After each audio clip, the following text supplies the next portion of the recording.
Cher jury, cher public, chère contradictrice, bonjour. Dépression, Asperger, troubles obsessionnels compulsifs, déficit de l'attention, hyperactivité, mutisme sélectif. Oui, nous allons parler de Greta Thunberg, la seule personne qui a pris plus cher dans la gueule que la planète. Pas étonnant qu'elle fasse la grimace. Mais qu'est-ce qu'une grimace ? Il s'agit d'un geste primitif qui exprime les sentiments dans un langage universel, selon le sociologue décoré Charles-Henri Cuin. Source plus sérieuse, Wikipédia nous explique que l'étymologie de grimace vient du francique grima, qui veut dire masque, dont sont issues les expressions faciales avec le mot grimer, synonyme de maquiller. Greta Thunberg est une jeune activiste écologiste qui est maintenant une véritable figure de proue du mouvement pour le climat et qui a su donner une véritable visibilité aux problématiques environnementales. Ses actions lui ont valu le titre de Person of the Year en 2019 dans le Time. Alors, quel est le meilleur moyen d'attirer l'attention du public sur ces problèmes ? Il faut se faire remarquer. Et oui, à l'heure d'Internet et de Twitter, le meilleur moyen est encore de faire la grimace. L'efficacité du procédé est prouvée. En même pas 2 ans, elle s'est faite connaître mondialement et à travers elle, ses problématiques, alors que les scientifiques sont ignorés du grand public depuis des dizaines d'années. Elle a su personnifier un discours scientifique au final assez abstrait. Mais moyen n'est pas finalité. Greta a ou n'a pas raison. Telle est la question. Elle ne grimace pas pour grimacer. La définition d'avoir raison nous indique que c'est être dans le vrai, ne pas connaître d'erreur, être fondé à agir, à parler d'une certaine façon. Mais est-ce que elle, gamine de 17 ans, est fondée à agir ? Mais si elle ne le fait pas, qui le fera ? C'est à la nouvelle génération de grimacer. Et vous, cher public, et vous, cher jury, savez-vous grimacer ? En tout cas, M. Fleury en a fait grimacer plus d'un, notamment pendant les oraux de droit pénal. Grimacer permet d'exprimer ses émotions, comme la tristesse, de grim en anglais. Pour cause, grimace exprime un sentiment négatif qui peut évoquer la détresse, comme devant la stupidité de certains, et non comme une moquerie, ce dont certains l'accusent. On peut notamment citer les plus grands penseurs du XXIe siècle qui nous viennent tout droit de Twitter, source eux-mêmes.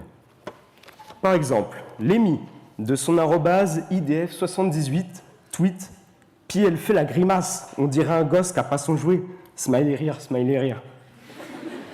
Au contraire, ces grimaces montrent une forme de maturité, alors que les grimaces sont associées aux enfants qui s'en servent pour se faire comprendre des adultes. Tout le monde connaît le proverbe « La vérité sort de la bouche des enfants », qui semble ici prendre tout son sens, car un enfant va moins penser à dissimuler la vérité ou cacher des faits. Il va également moins avoir tendance à détourner de l'argent public et à avoir une maîtresse. Peut-on reprocher à quelqu'un d'avoir des émotions, d'être honnête avec soi-même ?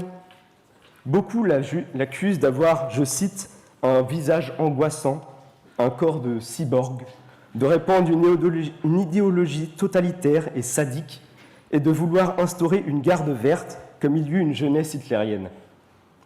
Mais il s'agit seulement d'une ado qui ne filtre pas ses sentiments. Ce qui la différencie des politiciens actuels, car à travers ses émotions, elle fait passer un message de détresse. Détresse de la nouvelle génération devant les erreurs du passé et détresse d'une planète polluée et ravagée par l'égoïsme de certains. La grimace est un geste primitif qui permet d'exprimer inconsciemment ses émotions. Ce procédé permet de faire comprendre ses sentiments aux autres, peu importe qu'ils parlent la même langue. On peut en quelque sorte dire que la grimace est un langage universel. En contrôlant ces grimaces, l'on peut faire passer un message, son indignation par une moue désapprobatrice, sa joie par un sourire, etc. Prenons comme exemple Mr Bean. Il ne parle pas durant ses films, ce qui n'empêche pas que le personnage soit extrêmement expressif, invalidant de fait la thèse d'une Greta Thunberg robotique. On dit souvent qu'on n'apprend pas à un vieux singe à faire la grimace. Ici, c'est un très jeune singe qui fait grimacer les vieux de peur. La peur, justement, On l'accuse de l'utiliser pour effrayer les gens et propager son discours alarmiste. Mais elle renvoie juste chacun à ses responsabilités. Et ce ne sont pas quelques regards noirs d'une gamine de 17 ans qui vont faire s'effondrer le monde. Greta Thunberg en est arrivée là grâce à son visage très expressif. Mais loin d'être le symbole des caprices d'une enfant pourri gâtée, ces grimaces constituent maintenant une arme médiatique et idéologique. Médiatique d'abord, car Greta Thunberg est présente partout, et à travers elle la cause climatique, ce qui lui donne une grande visibilité. Une image vaut 1000 mots, selon le célèbre proverbe chinois de Confucius. En une grimace, Greta Thunberg peut résumer une lutte entière et ainsi la propager. Idéologique maintenant, car ces grimaces symbolisent un mécontentement et une indignation générale. À son appel, plusieurs millions de jeunes sont descendus dans la rue, marque que Greta est devenue en quelque sorte l'incarnation de la colère des jeunes. En allant plus loin, on peut même voir Greta Thunberg comme l'allégorie de la planète. Ces grimaces, qu'on peut considérer comme primitives, représentent la volonté de la nature de reprendre ses droits, comme on le voit par l'augmentation du nombre de catastrophes naturelles, par exemple. Comment ne pas être en colère devant certains de ses opposants qui, pleins de morgue, réfutent la vérité ? Tout le monde n'a pas raison de grimacer. Regardez Trump, ce grand bonhomme orange, à force de se grimer d'autobronzant. Peut-on dire qu'il est dans le vrai, qu'il a raison d'agir ainsi ? Certains diront qu'il s'agit d'une réaction émotionnelle et non rationnelle. Mais le discours scientifique et le cri du cœur ne sont pas incompatibles. Les faits sont là, et un bon coup de fouet pour le rappeler n'est pas de trop. Il faut distinguer la grimace en réaction à une injustice à la grimace capricieuse, comme par exemple devant une pizza aux ananas, le taux de réussite des L2 droit de l'année dernière, ou encore les débouchés suite à des études de sociologie. Au-delà de toute considération politique, Greta Thunberg marque. Elle ne laisse personne indifférent. Elle fascine certains, en agace d'autres. Son incroyable notoriété lui donne une voix qui pèse mondialement. Alors pourquoi devrait-elle se taire ? Pourquoi devrait-elle cesser de grimacer alors que c'est cela même qui lui a permis d'en arriver là ? Au sommet de l'ONU, Greta Thunberg grimace à la venue surprise de Trump. Elle nous fait une soupe à la grimace, comme dans le livre de Éric Gasté et de Hélène Leroy, paru en 2017. Je vais vous lire le synopsis, vous allez comprendre. Attention, Georgette, si tu ne manges pas ta soupe, le crack-miam va venir te chercher. Georgette déteste la soupe aux choux. Mais elle a si peur du grand méchant crack-miam qu'elle se force à tout avaler.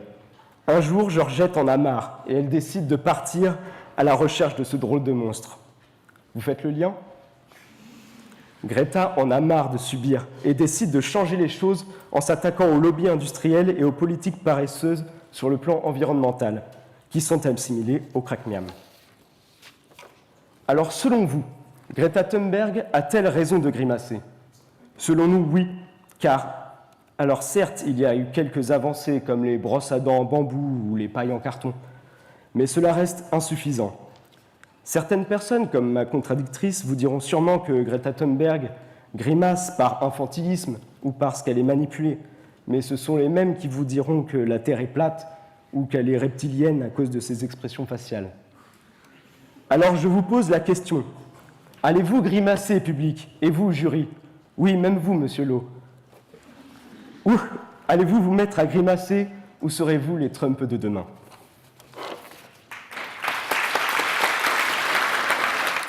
Bop da bop da bop da bop da bop.